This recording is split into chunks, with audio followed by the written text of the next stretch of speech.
Salut, aujourd'hui on va faire un petit logo de construction de bâtiment par exemple. Plein de personnes m'ont écrit. On va juste s'amuser à faire un petit logo de ce genre, c'est pas complexe. On va commencer déjà par ce qui est très facile. Alors on va cliquer ici pour créer un nouveau document.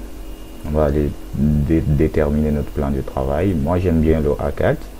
Et puis voilà, ça peut être paysage ou portrait, ça peu importe.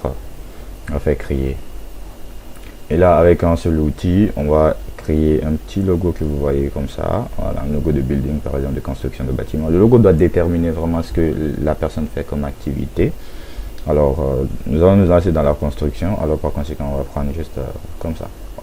Tout au long, on va utiliser l'outil rectangle. C'est avec un seul outil qu'on va créer notre petit logo que vous voyez là. Donc, déjà, je vais dessiner ce genre. Voilà, un building, ça ressemble à un truc comme ça par exemple. Pour l'instant, ça ne ressemble à rien. On va juste dupliquer ça. Maintien Alt, clic gauche souris glisser, CTRL J, CTRL J tout court. Voilà. On va imaginer un truc comme ça. CTRL T pour afficher les cartes de manipulation. Mettre à la même taille par exemple. Il me faudra au moins ici décaler un peu plus bas. Donc on va juste cliquer là. Pour prendre l'outil ajout de point d'ancrage dans les sous-groupes de l'outil plume.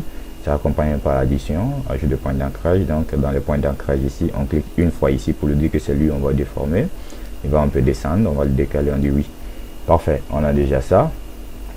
Donc on va dupliquer celui-là aussi, pour ne pas reprendre. Si on voudrait notre immeuble comme ça, c'est pas mal, mais on va déjà faire CTRL plus T pour mettre ça en, comment on appelle, en miroir. Clic droit.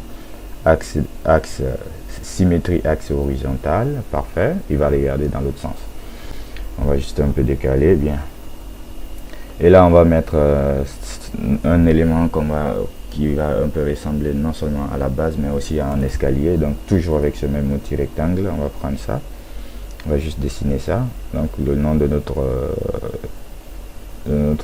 entreprise pourra se dessiner dans ça. C'est pas mal. Bien. Et qui dit immeuble, qui dit les fenêtres, on va également essayer de mettre aussi les fenêtres ici. Donc on va toujours prendre le même outil rectangle. On va juste dessiner un petit rectangle ici.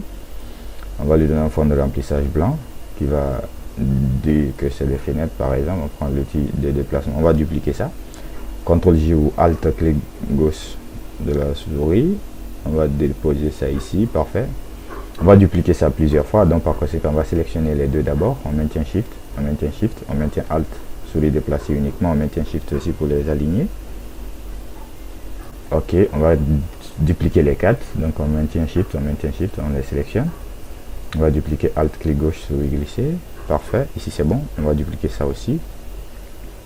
Ici c'est bon, on va dupliquer ça aussi. Si on était en Illustrator, on pourrait faire CTRL D, CTRL D, CTRL D. Donc ici on va sélectionner l'ensemble des trois là et déposer ça ici, ou bien s'il est trop descendu, on pourrait se limiter là.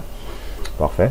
Donc on va sélectionner l'ensemble, on maintient Shift, on clique, on sélectionne seulement, on maintient Shift, on maintient Shift, on maintient Shift, on maintient Shift, on maintient Shift, on maintient, attention, tout est gâté, on maintient Shift, on maintient Shift, là.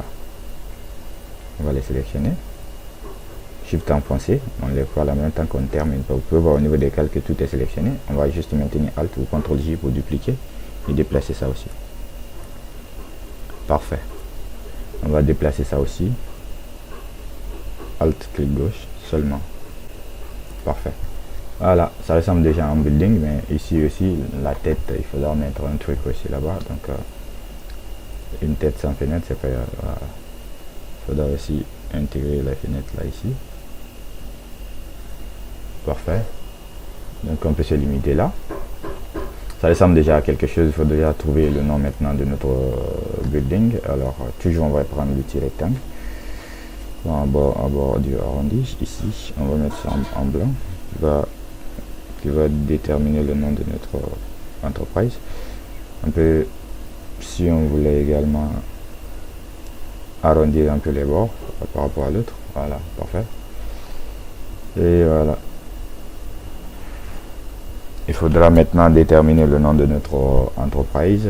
Déjà, on va faire CTRL T ici pour un peu agrandir ça. Bien. Donc, on prend l'outil test. On écrit par exemple msconst, c'est juste une suggestion. Donc prendre ça, on dépose ça à l'intérieur, CTRL T pour afficher les cartes de manipulation, on le réduit de tous les côtés, on le dépose là. Ça dépend de nous quelle couleur on va donner, mais c'est en fonction de ce que le propriétaire de logo va nous dire. Et ces couleurs, c'est ça, et ça et là. Si on voulait ajouter un peu plus d'escalier, on peut juste dupliquer ça, on dépose ça ici, on fait CTRL T, on réduit, on place ici. Parfait. Ainsi de suite, voilà. Donc c'est un peu ça, c'est pas compliqué. Si vous voulez enregistrer ça en PNG, c'est-à-dire sans fond, vous cliquez sur le fond, vous revenez, vous masquez l'arrière-plan, vous enregistrez menu fichier, enregistrer sous, sur ordinateur, format. Au niveau du format, attention, au niveau du format, c'est pas JPEG, c'est PNG. Voici. Donc par conséquent, vous pouvez déposer partout. Logo, const. Bien. Dans l'image, je peux enregistrer ici. Je peux déposer le logo là partout parce que il n'y a plus de fond. Donc si vous voulez afficher encore l'arrière-plan, c'est là où il y a les yeux, là vous devez afficher. Sans arrière-plan, arrière-plan.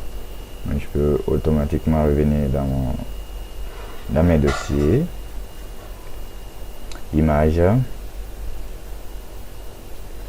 Et je trouve const. Ben, voici. J'espère que vous avez aimé la vidéo. N'oubliez pas de liker, de partager, de commenter. Dans les prochaines vidéos, on va voir comment encore améliorer ça et encore plus. On se revoit la semaine prochaine si tout va bien. À bientôt, je vous aime. Ciao, ciao.